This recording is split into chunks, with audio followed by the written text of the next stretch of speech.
Una vez inaugurado el campo, vamos a comenzar nuestro primer curso, que es el curso que dirige Miguel Marín, director de Economía y Políticas Públicas de la Fundación, Reformas para una economía hacia la recuperación. Y tenemos la suerte y de la fortuna de contar con nosotros con el ministro de Industria, Energía y Turismo, José Manuel Soria,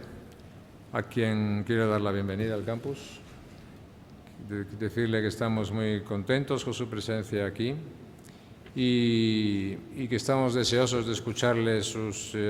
proyectos y sus ideas en torno a la reindustrialización y todas las cuestiones que nos quiera contar. José Manuel Soria es una persona de una larga y brillante trayectoria política, expresada en distintos, tanto en el ámbito local como en el ámbito autonómico, y luego también en el ámbito nacional y en el ámbito del Gobierno de la Nación. Y estamos muy satisfechos con los que esté aquí. Por tanto, me dice que hay especial interés en escuchar lo que nos puede decir José Manuel Soria en torno a distintas cuestiones. Por lo tanto, cuanto antes empiece a decírnoslo, mejor. Querido presidente, secretario general, director, señoras, señores, queridos amigos. En primer lugar, quiero expresar mi agradecimiento a la Fundación FAE, a su presidente, al secretario general, por la invitación que se me hace en el día de hoy para poder compartir con todos ustedes, dentro del marco de este Campus FAE, algunas reflexiones en relación a las cuestiones que son competencia del departamento cuya responsabilidad me ha encomendado el presidente del Gobierno. Es un departamento amplio, tiene que ver con la economía real, por cuanto tiene las competencias en materia de industria, en materia de energía, turismo y también, aunque no figura en la denominación del propio Ministerio, en materia de telecomunicaciones. Y yo quisiera compartir con todos ustedes hoy una reflexión que tiene que ver con la política industrial en general, singularmente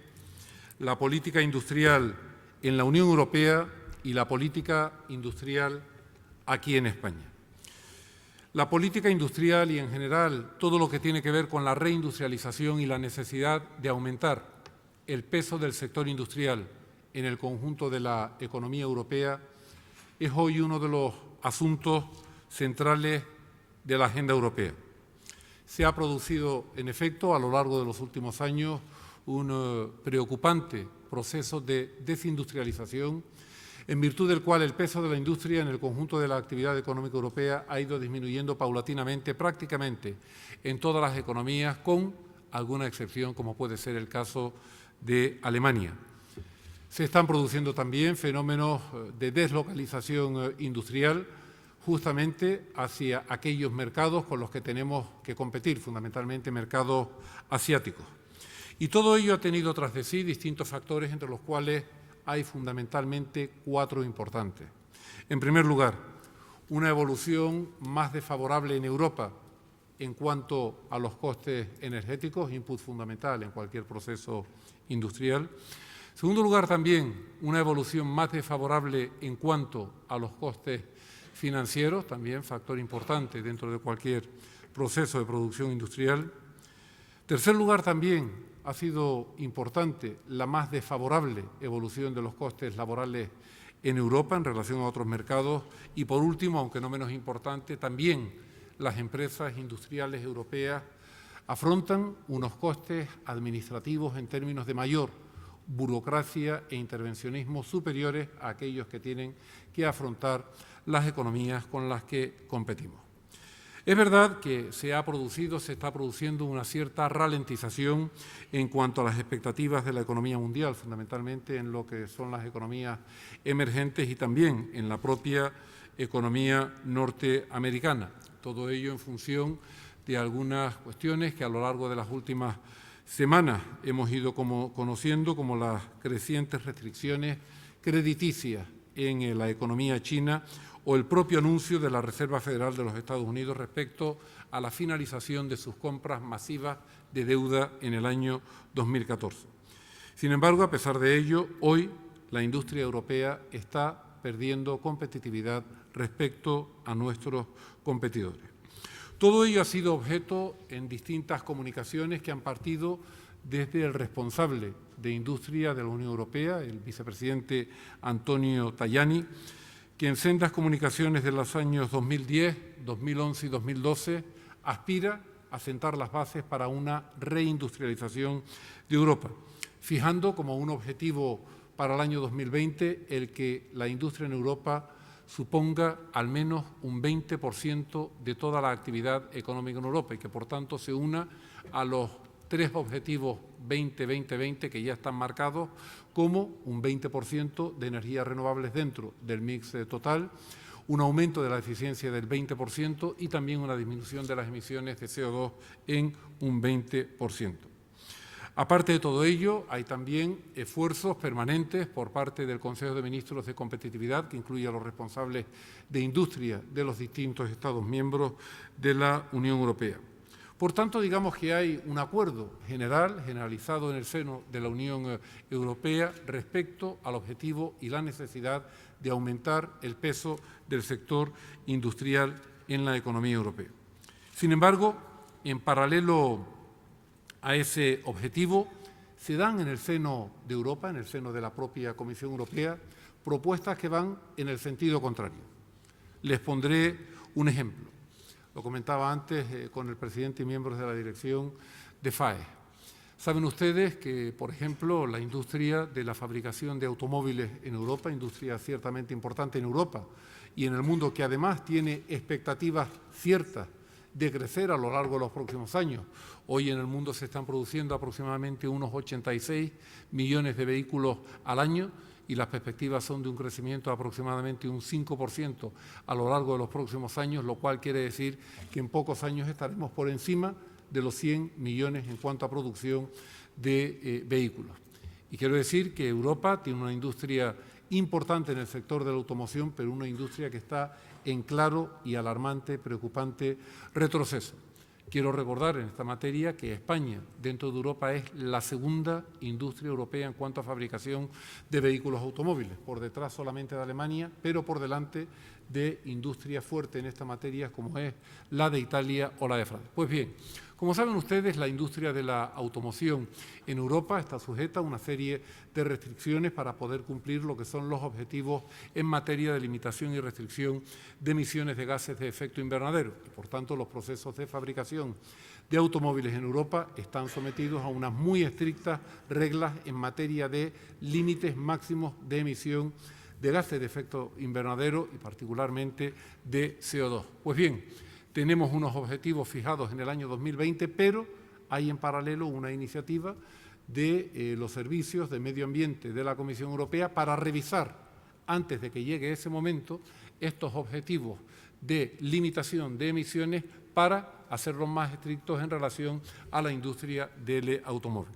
¿Eso qué quiere decir? Eso quiere decir, por una parte, que nos pone, ciertamente, como más adelantados en materia de limitación de emisiones de CO2, pero esto nos resta capacidad de competir en un mercado crecientemente competitivo a nivel mundial en materia de fabricación de automóviles. Esa fue la razón por la cual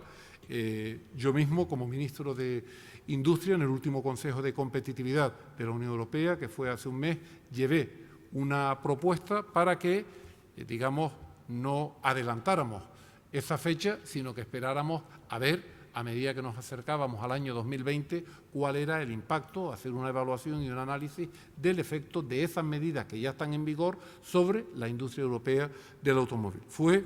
digamos, una propuesta a la cual se adhirieron mayoritariamente el resto de responsables de industria de la Comisión Europea, por supuesto de los grandes países como Francia, Italia, Alemania y otros, y por tanto, digamos que ahí se ha hecho posible el retrasar este tipo de decisiones hasta que podamos tener elementos de mayor claridad para hacer un análisis de cuál es el impacto. Por tanto, quiero decir con esto que estamos todos muy convencidos en Europa de que hay que reindustrializar Europa, pero al propio tiempo estamos también poniendo sobre la mesa medidas que restan capacidad de competir por una razón muy sencilla, y es que hacemos que las industrias europeas tengan que afrontar costes con los cuales no tienen que enfrentarse industrias competidoras de Europa. En cuanto A España, digamos que durante los últimos 12 años ha habido una caída clara también del Producto Industrial sobre el conjunto de la actividad económica. En el año 2000, la industria española representaba el 20% del valor añadido bruto de toda la economía. Hoy, 12 años más tarde, representa 5 puntos porcentuales menos, un 15%. Alemania, para que se hagan una idea, representa a la industria un 24% de su Producto Interior Bruto, en Finlandia es un 21%. Es verdad que durante muchos años aquí en España el boom de la construcción, llevado de una abundancia de liquidez que generaba una mano de obra barata, aunque muy poco cualificada, generó una especie de efecto anestesia en el sector industrial y, sobre todo, en la propensión de las empresas para emprender innovación, que es la base de cualquier proceso industrial. A partir de ahí, lo que se plantea el Gobierno, en una situación donde, en línea con lo que se plantea en Europa, queremos que haya una reindustrialización de la economía española, nos planteamos una política industrial activa. Y una política industrial activa significa varias cosas. Significa, en primer lugar, una política de estabilidad macroeconómica que genere un marco adecuado para que la industria pueda desarrollarse en términos competitivos. Significa también dar o poner a disposición de las empresas industriales políticas de apoyo financiero no bancario, importante sobre todo en tiempos de escasez de financiación bancaria para el sector empresarial. Y significa también esta política industrial activa una política de apoyo a sectores industriales concretos. Todos los sectores son importantes, pero evidentemente hay algunos que por sus implicaciones en el empleo y en la innovación tienen, digamos, un apoyo diferenciado por parte del Ministerio de Industria, de Energía y de Turismo. Me referiré a algunos de ellos con posterioridad. En cuanto a la política de estabilidad macroeconómica, tiene dos pilares fundamentales. El primer pilar es el de la consolidación fiscal y el segundo es el del proceso reformista. El de la consolidación fiscal por una razón sencilla, y es que es imposible que podamos sentar las bases de la recuperación mientras persista el desequilibrio en las cuentas públicas. Es verdad que ya se ha hecho un esfuerzo grande, importante, a lo largo del año 2012, puesto que al principio de esta legislatura el déficit público sobre el PIB estaba en un 9,3% y después del primer año de ajustes y de consolidación fiscal está ligeramente por debajo del 7, en el entorno de un 7. Ha sido un ajuste de 2,3 puntos porcentuales que tiene un tanto más valor cuanto que se ha producido en un año en el que la economía no solo no ha crecido, sino que ha disminuido de en torno de un 1,4%. Por tanto, estamos hablando de un ajuste de aproximadamente un 3,7% en un año extremadamente complicado. Lo cual no quiere decir que estemos ni mucho menos en el objetivo de déficit público que teníamos que estar, pero la política de consolidación fiscal apunta a que se está en la dirección correcta.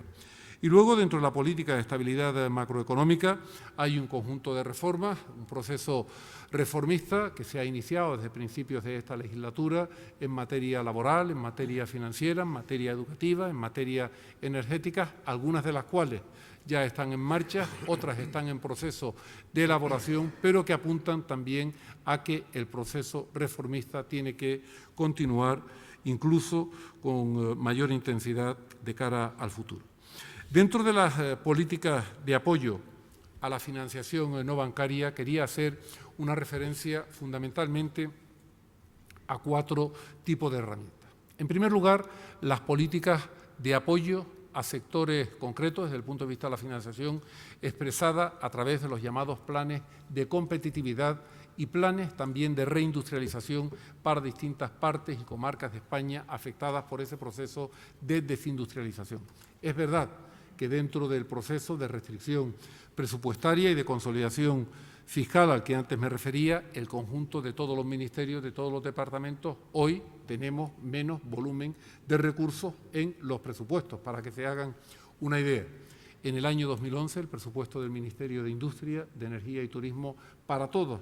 las áreas tenía 5.300 millones de euros, hoy está por debajo de 3.000, tiene 2.900 millones de euros, con una disminución, por tanto, cercana al 50%, lo cual quiere decir que en todas las políticas, lógicamente, ha habido una disminución, salvo en la política de apoyo a la innovación que se hace a través de la Empresa Nacional de Innovación, ENISA, que lo que ofrece son créditos participativos en condiciones mejores de aquellas que se pueden encontrar en el mercado y que están ayudando a paliar una parte, lógicamente no todo el problema, pero una parte de lo que es la financiación no bancaria de las empresas, fundamentalmente pequeñas y medianas empresas. Y en tercer lugar, me refería a las políticas de apoyo a sectores concretos. Hablaré fundamentalmente de dos. Hablaré del sector del automóvil y hablaré del sector naval. No quiero decir que los otros no sean importantes, pero lógicamente estos dos sectores tienen un impacto ciertamente grande en el sector industrial de España. El sector del automóvil, como les decía con anterioridad, es un sector muy importante en la industria española. Somos el segundo fabricante de vehículos automóviles en Europa y Europa está atravesando por momentos muy difíciles en esta materia. Las acciones que el Gobierno ha emprendido en este área han sido fundamentalmente dos. En primer lugar, ha puesto en marcha un plan de incentivos para el vehículo eficiente consistente en retirar vehículos ineficientes, más contaminantes, más emisores del mercado para sustituirlo por vehículos más eficientes, vehículos menos emisores. Son los dos planes conocidos como los planes PIB. El primero tuvo una duración de octubre a diciembre del año 2012 y el actual se inició en el mes de enero. Ello supone el dedicar una parte de recursos públicos que vienen fundamentalmente del Instituto de Desarrollo y Ahorro para la Energía del IDAE, que tiene entre sus funciones justamente esa, el plantear políticas de eficiencia energética, y esta sin duda lo es, puesto que contribuye a, digamos, modernizar y actualizar el parque de vehículos, sustituyendo vehículos poco eficientes por vehículos más eficientes. Pero además de todo ello, ha movido de hecho el mercado de la fabricación, puesto que, como saben ustedes, los vehículos no son unidades que se fabriquen y estén ahí un stock a la espera de que alguien venga a comprarlos. No, los vehículos se fabrican todos bajo petición. Por tanto, ha reanimado el mercado de la fabricación, ha reanimado el mercado de la venta, ha reanimado el mercado de la distribución y, no menos importante, ha animado también el mercado de la publicidad, que a lo largo de todos estos años en España ha ido teniendo tasas cada vez menores. Y finalmente también hay un retorno de ese dinero público, de tal forma que por cada euro que se invierte en estas políticas de incentivos del vehículo eficiente, la hacienda pública en términos de recaudación del impuesto sobre el valor añadido y otro tipo de tributos obtiene un retorno de 1,2. Por tanto, digamos que es una política con retorno fiscal claro para el Gobierno. Y luego hay, digamos, unas políticas que, como saben ustedes, se han traducido en atraer a inversión multinacional a España, que con distintas marcas ha relocalizado actividad industrial del sector del automóvil en España. Saben ustedes que a lo largo de los últimos meses, compañías, marcas como Renault, como Nissan, como Iveco, como Ford, han tomado la decisión de que sus nuevos modelos se hagan en plantas españolas, garantizando la carga de trabajo durante los próximos 4 o 5 años, cuando tienen también fábricas y plantas disponibles en otras partes de Europa. Vean, por ejemplo, el caso simplemente de Renault, que no es que sea una empresa francesa, es que el Estado francés participa con un 20% en el capital de Renault y el nuevo modelo de Renault se relocaliza y se lanza en Valladolid, en la planta en Valladolid, en vez de lanzarlo en cualquier fábrica o planta francesa. Lo mismo ocurre con Nissan, lo mismo ocurre con Iveco del grupo Fiat. Cuando se habla con los responsables de este tipo de decisiones de estas compañías multinacionales, indistintamente suelen señalar dos razones para tomar este tipo de decisiones en España. La primera de ellas, la más favorable evolución de los costes laborales unitarios en España en comparación a otras economías europeas, por tanto ahí podemos ver un efecto favorable de la reforma laboral y, en segundo lugar, también señalan el conjunto de reformas estructurales que se están haciendo en España y que no se están acometiendo, al menos con la misma intensidad, en ninguna otra economía europea. Por tanto, sepamos que cuando una multinacional de estas características decide que un nuevo modelo se va a hacer en España es porque está poniendo confianza y está revelando su confianza en esa economía de cara a los próximos años. Y quisiera hacer también un comentario sobre la industria naval. La industria naval es una industria importante en España, es una industria que ha atravesado por problemas muy importantes a lo largo de los últimos años, pero que ha hecho un gran esfuerzo para modernizarse y por la innovación, de tal forma que, al igual que en todos los países del mundo hay sistemas de ayuda en forma de desgravación fiscal para la construcción de buques, también en España lo ha habido y lo ha habido desde hace mucho tiempo, el típico sistema fiscal conocido como tax lease. El único problema es que en junio del año 2011 tuvimos una denuncia por parte de algunos países europeos en relación a nuestro sistema de tax lease. Y la base de la denuncia estaba en que iban más allá de lo que eran, digamos, desgravaciones fiscales para el sector, para convertirse directamente en ayudas de Estado no permitidas por parte de la Unión Europea. A partir del mes de junio del año 2011, que es cuando empieza esa denuncia, quedan paralizados todos los pedidos a la industria naval española, porque lógicamente eso abre una incertidumbre respecto a si iban a poder tener o no una desgravación fiscal. Y digamos que se pone en marcha un proceso para articular un nuevo sistema de tax lease, proceso que lidera en la Unión Europea el comisario vicepresidente responsable de la competencia, señor Almunia. Como consecuencia pues, de todo este trabajo, a final del año 2012 ya disponíamos de un nuevo sistema de tax lease en España, que sustituía al anterior y que, por tanto, permitía reanudar a los astilleros españoles la carga de trabajo y a los armadores encargar los barcos y a los bancos financiar nuevos barcos. El problema ha venido en relación al conjunto de ayudas que en forma de desgravación fiscal han recibido los astilleros entre el periodo 2000 al año 2011. Y esas ayudas, pues digamos, tenían la espada, permítanme la expresión, de Damocles sobre si había que devolverlas total o parcialmente, porque si ese fuera el caso, de nada nos serviría el mejor de los nuevos sistemas de tax lease como el que tenemos ahora, puesto que si hablamos solamente de devolver una parte como esa que ha anunciado el vicepresidente de la competencia hace algunos días aquí en Madrid, pues resultaría que supondría aproximadamente unos 3.000 millones de euros, que hundiría definitivamente al sector naval en España y que comportaría más de 80.000 puestos de trabajo perdidos. Es decir, tenemos un gran discurso y una gran apuesta de reindustrialización en Europa, en España, pero a uno de los sectores que ha hecho un esfuerzo enorme de innovación para ser competitivo, insisto, con sistemas de desgravación que tienen todos los países del mundo y se le condena a un cierre de esta naturaleza.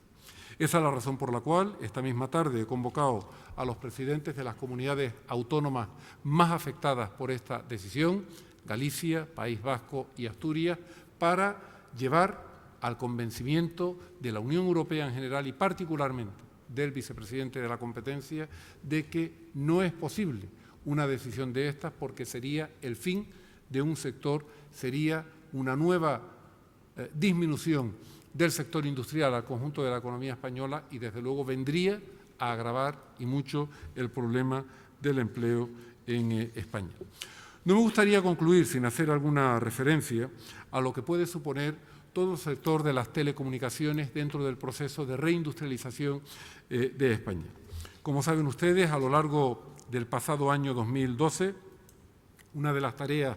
a las que dedicamos tiempo en el Ministerio fue a elaborar una guía, una hoja de ruta, bajo la denominación de Agenda Digital Española, que en el marco de la Agenda Digital Europea pues supusiera, digamos, el conjunto de actuaciones que a lo largo de los próximos años tenemos que hacer para convertir, digamos, a la industria española y a la economía española en una economía digital competitiva. Los objetivos de esta Agenda Digital Española fundamentalmente consisten en aumentar e impulsar el grado de penetración de la economía digital en España, mejorar el despliegue de redes en la economía española, mejorar y aumentar la conectividad digital, aumentar la confianza digital de los consumidores, aumentar las inversiones en investigación, desarrollo e innovación en todo lo que tiene que ver con las tecnologías de información y de la comunicación, contribuir a la alfabetización digital, aumentar el número de profesionales en tecnologías de la información y de la comunicación y también aumentar el grado de desarrollo de la administración electrónica, una de las medidas, como saben ustedes, incluidas en la reforma de las administraciones públicas que ha sido presentada hace pocos días. Las medidas que ha llevado a cabo el Gobierno a lo largo del año 2012 y en este año 2013 fundamentalmente han sido las siguientes. En primer lugar, hemos procedido a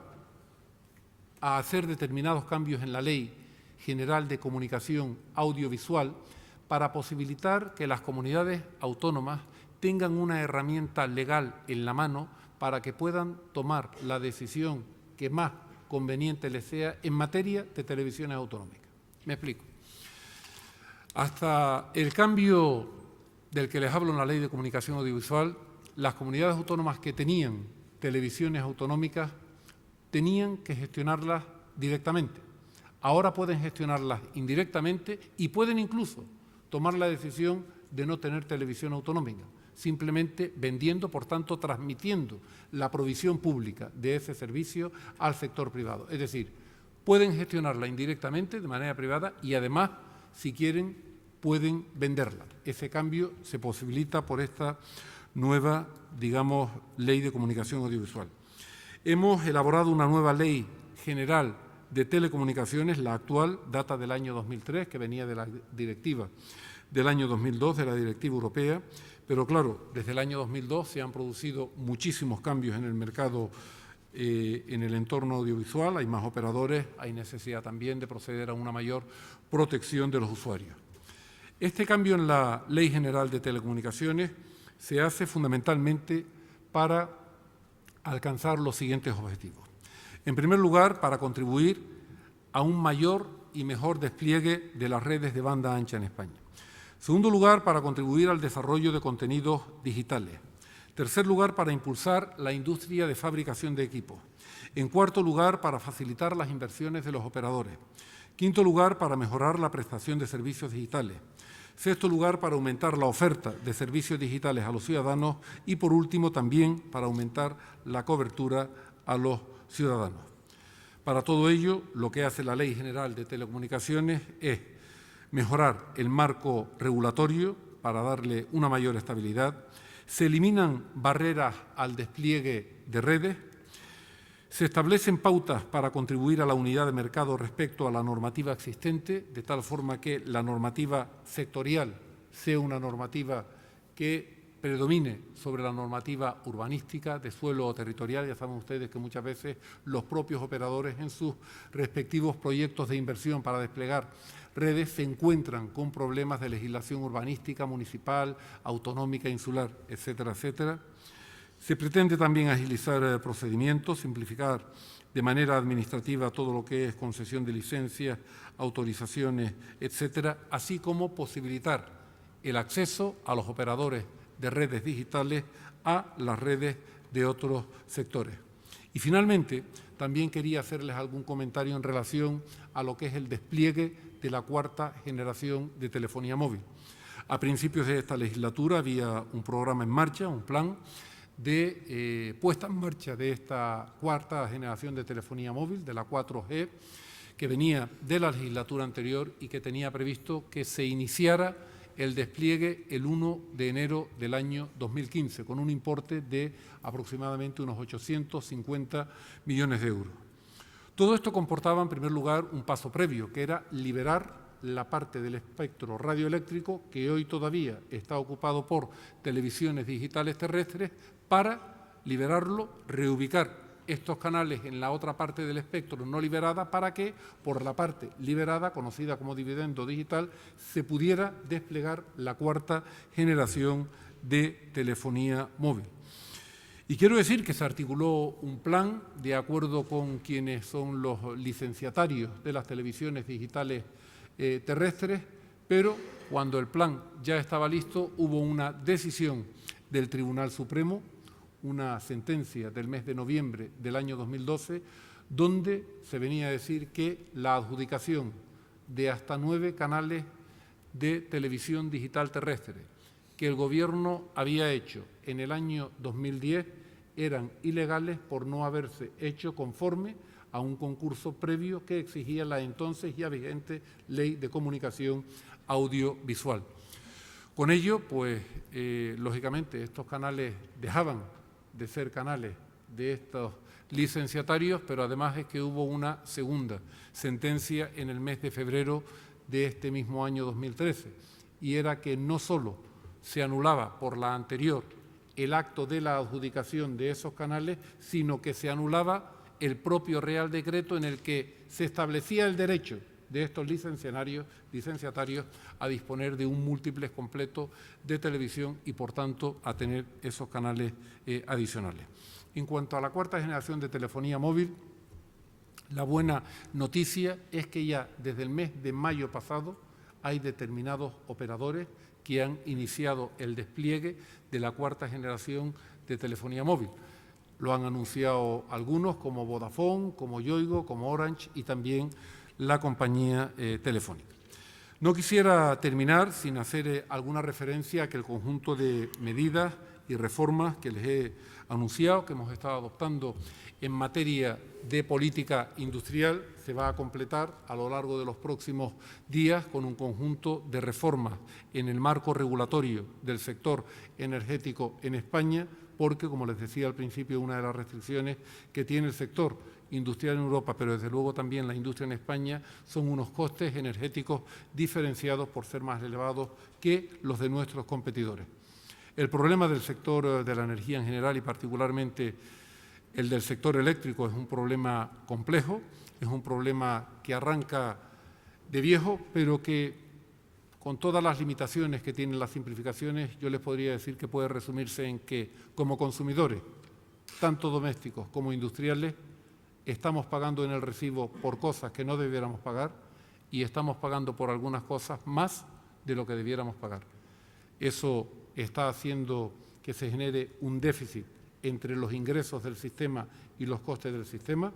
un déficit que acumulado año a año suma los 28.000 millones de euros en diciembre del año 2012, que es un problema que de no ponerle solución y al ritmo de aumento que va de unos 9.000 millones de euros por año, de aquí a 2 años tendríamos un problema más importante que el propio problema del sistema financiero y, por tanto, hay que tomar medidas. Son medidas que van a afectar a los consumidores, medidas que van a afectar a las administraciones públicas y medidas que van a afectar al conjunto de los operadores. No son medidas fáciles, son más bien medidas difíciles, pero no hay ningún problema difícil que se pueda afrontar con medidas fáciles. Termino, y ahora sí, diciendo que todas estas medidas forman parte de una política económica global, de una política de reformas, que es verdad que todavía no está teniendo resultados en términos de empleo, porque con 6.200.000 parados en términos de población activa primer trimestre no podemos hablar, desde luego, de recuperación. No podemos hablar de recuperación cuando la financiación bancaria no llega a las empresas, a pesar de lo que algunas entidades dicen, y no podemos hablar de recuperación mientras el consumo esté en la debilidad en la que está. Sin embargo, todos esos desequilibrios que son ciertos, que son objetivos, que están ahí, no pueden impedir que veamos algunas señales favorables y positivas que hay en la economía española. La más importante de las cuales a mí me parece que es el cambio drástico que se ha producido en las condiciones de financiación internacional de nuestra economía. En segundo lugar, creo que la muy positiva evolución del sector exterior, expresado en términos de saldo de la balanza por cuenta corriente, donde no solo está influyendo el buen comportamiento del turismo, cierto, sino también por primera vez de servicios no turísticos y desde luego de las exportaciones de mercancías. Y en tercer lugar, también creo que como signo favorable tenemos que ver el creciente interés que empresas en general y particularmente industriales están teniendo por relocalizar actividad en la economía española. Muchas gracias.